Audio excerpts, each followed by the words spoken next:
C'est notre nature de pécheur.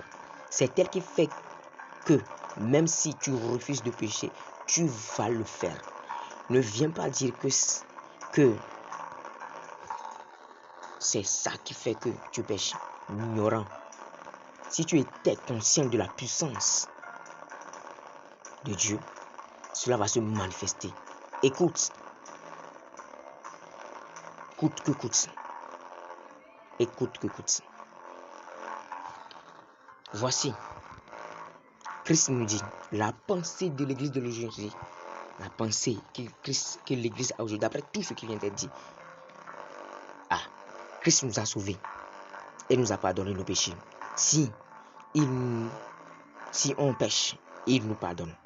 Mais le Seigneur dit, qu'il te dit, l'Esprit dit, je vous dis par la parole du Seigneur,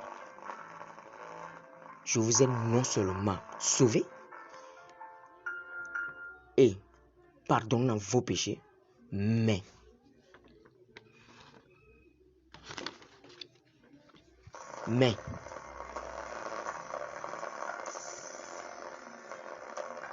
la vérité est que je vous ai libéré du pouvoir du péché. Vous êtes saints, mais juste par ma grâce. Et si vous décidez de me suivre, vous décidez de donner votre vie, vos péchés, alors ma puissance qui est vous délivrera, qui est dans la croix, vous délivrera coûte que coûte.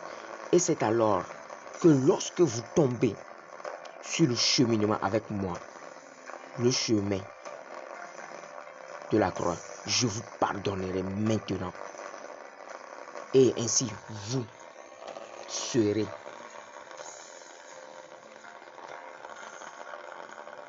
saurez que vous portez ma croix. Ainsi vous vaincrez. Vous aurez marché sur le chemin qui mène au royaume des cieux. Après m'avoir reçu.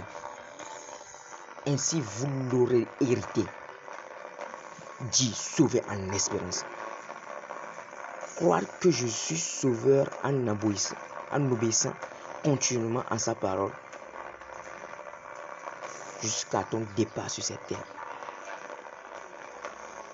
Maintenant, que devons-nous faire pour décider de lui donner notre vie? Rien, frères et sœurs.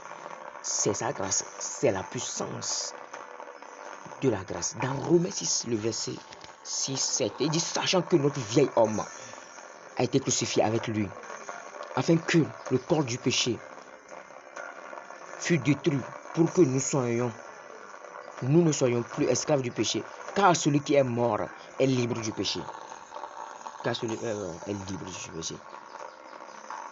Comme je l'ai dit, c'est bon de recevoir Jésus en croyant en lui, réellement, vraiment, du profond du cœur. Il faut maintenant décider de vivre la vie là qu'il nous a donné, en lui donnant